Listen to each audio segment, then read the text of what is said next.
Good evening everyone. आज मैं discuss करूंगा कोऑर्डिनेशन कंपाउंड्स का एक टॉपिक है आईयूपीएसी नोमेनक्लेचर। देखते हैं, मैं आज इसके कुछ रूल्स बताऊंगा। अगर कोई कंपाउंड दिया है तो हम किस तरह से उसके उसके नेम को लिख सकते हैं। देखें जरा,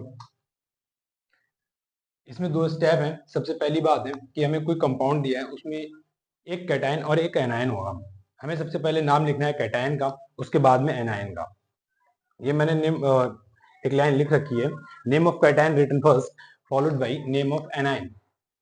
अच्छा, अगर उसमें कोई कॉम्प्लेक्स हमारा कोऑर्डिनेशन स्फीयर है तो उसमें हम लोग को क्या करना होता है। कोऑर्डिनेशन स्फीयर के केस में हम लोग क्या करते हैं, लाइगेंड का नाम पहले लिखते हैं, उसके बाद में हम लोग सेंट्रल मेटल एटम का नाम लिखते हैं। सेंट्रल मेटल एटम का नाम लिखने के साथ साथ उसकी जो ऑक्सीडेशन नंबर आती है वो हम लोग रोमन नंबर में लिखते हैं।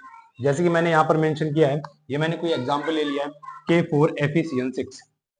K प्लस ये हमारा कैटायन है, पोटेशियम कैटायन, और ये जो हमारा कोऑर्डिनेशन स्फीयर दिखाई पड़ रहा है ये रहा एनायन। कॉम्प्लेक्स हमारा किस तरह का है, एनायन।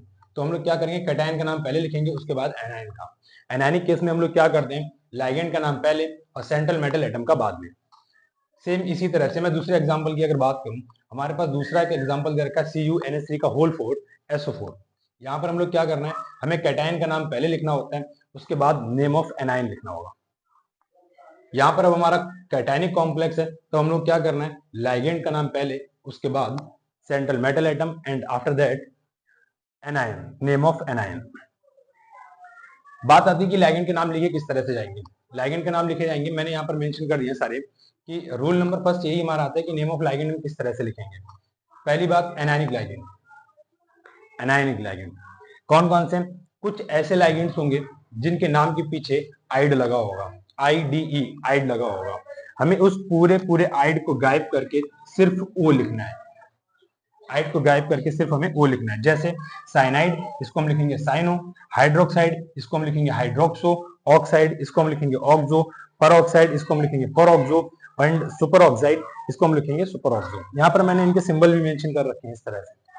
कुछ एनायनिक लाइगेंड हमारे इस तरह के होंगे जिनके नाम के पीछे आइड लगा होगा। उस आइड का सिर्फ हम लोगों को ई हटाकर ओ लगाना होता है। आइड को आइडो में चेंज करना होगा। वो एनायनिक लिगेंड हमारे कौन कौन से होंगे, देखें जरा। जैसे एक फॉस्फाइड है, उसको हम लिखेंगे phosphido. Hydride, hydrido. Halide, halido. Amide, amido. Azide, azido. Nitride, nitrido. Sulphide, sulphido. Imide को इमाइडो में हम लोग चेंज कर लेंगे। कुछ एनायनिक लिगेंड हमारे पास इस तरह के होंगे जिनके नाम के पीछे एट या आइट लगा होगा। हमें उसको चेंज करके लिखना है एटो या आइटो। जैसे यहां मैंने मेंशन कर रखा है कार्बोनेट, उसको हम लिखेंगे carbonato. Dimethyl glyoximate, dimethyl glyoximato. Glycinate, glycinato. अगर हमारे पास कोई ऑर्गेनिक लाइगेंड्स आते हैं, एनायनिक ऑर्गेनिक लाइगेंड्स, उनका नाम हम एज सच रखते हैं, उसमें हम कुछ चेंज नहीं करते। जैसे मिथाइल, उसको मिथाइल ही लिखना है हम लोगों को। बिनाइल, बिनाइल ही लिखेंगे।